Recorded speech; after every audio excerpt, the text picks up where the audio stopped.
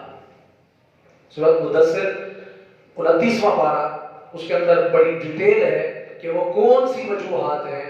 ان وجوہات میں اور بھی کافی ساری ہیں، لیکن ایک وجہ جو ہے وہ جہنمی لوگ جواب دیں گے، وہ کہیں گے قالوا لم نکو من المصلین۔ وہ کیا کہیں گے؟ قالوا، وہ کہیں گے لم نکو، ہم نہ تھے، من المصلین، نماز پڑھتے ہیں، یعنی ہم نماز نہیں پڑھتے تھے۔ جب جہنمی جہنم میں جائیں گے تو فرشتے جب ان سے پوچھیں گے تو آگے پھر وہ یہ جواب دیں گے، یعنی جہنم میں جانے کے بعد انہیں پھر خیال آئے گا وہ ہم نے تو غلطی کی، ہم نے تو نماز چھوڑ دی، تو لہٰذا جہنم میں جانے کے باقی بھی اور ریزنز، وجوہات ہیں، لیکن ایک وجہ ہے وہ نماز نہ پڑھنا بھی ہے۔ تو پیارے بچوں، آگے ہم چلتے ہیں نماز کی اہمیت میں۔ میں نے آپ کو پہلے بتایا تھا کہ اس ٹاپک کے اندر 4 حدیثیں ہیں جو نماز کی اہمیت میں ہیں۔ ایک حدیث ہم نے پڑھ لی ہے، اس کے بعد ہم آگے چلتے ہیں۔ نماز کی اہمیت میں بھی حدیث ہے اور بے نمازی کی مذمت میں بھی ہے، یعنی اگر سوال 2 طرح سے اسٹیٹمنٹ بن سکتی ہیں کہ بے نمازی کی مذمت میں حدیث لکھیں یا نماز کی اہمیت میں حدیث لکھیں، یا یہ بھی پوچھا جا سکتا ہے کہ نماز نہ پڑھنے کی قرآن حدیث میں کیا وعید بیان ہوئی ہے، یعنی اس طرح کی اسٹیٹمنٹس بن سکتی ہیں۔ تو جواب کیا ہوگا؟ جواب یہ ہوگا من ترک الصلاۃ، یہ آپ نے اچھی طرح دیکھ لیا، میں اس کو ریز کرتا ہوں۔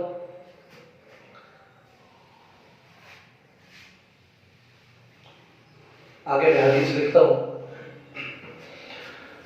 یہ بے نمازی کی مذمت بھی ہے، نماز نہ پڑھنے کی وعید بھی ہے، اور نماز کی اہمیت بھی ہے۔ الفاظ کیا ہیں حدیث کے؟ آپ کتاب پر دیکھیں، یہ الفاظ موجود ہیں۔ من ترک الصلاۃ متعمدا فقد کفر۔ یہ الفاظ موجود ہیں، ذرا غور سے دیکھیے۔ من، جس شخص نے، تارا کا چھوڑ دی، الصلاۃ نماز، متعمدا جان بوجھ کر، غلطی سے نہیں، جان بوجھ کر، کوئی وجہ ہی نہیں، بغیر وجہ کے نماز چھوڑ دی، تو اس نے کیا کیا؟ اس نے کافرانہ طریقہ اختیار کیا، کافروں والا طریقہ اختیار کیا، اس نے کافرانہ روش اختیار کی۔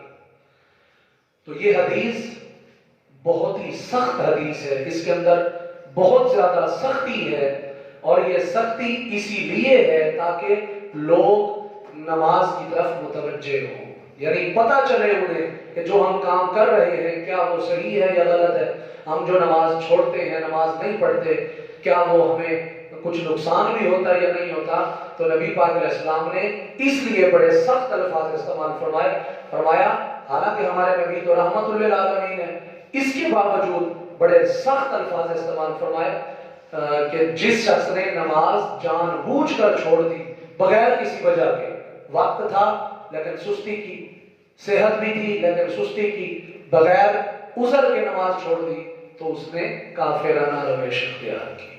تو پیارے بچوں، اسی طرح آگے ہم ایک اور حدیث پاک پڑھتے ہیں. اور یہ جو میں نے ابھی بیان کیا نا کہ اس کے اندر سختی ہے، یہ تو کچھ بھی نہیں ہے، یہ تو کچھ بھی نہیں ہے. ایک اور حدیث پاک ہے جس کے اندر نبی پاک علیہ السلام نے فرمایا کہ اگر مجھے تمہارے گھر میں بچوں اور عورتوں اور بوڑھوں کا اگر خیال نہ ہوتا تو میرا دل کرتا ہے کہ جو لوگ نماز پڑھنے مسجد میں نہیں آتے میں ان کے گھروں کو جا کے آگ لگا دوں.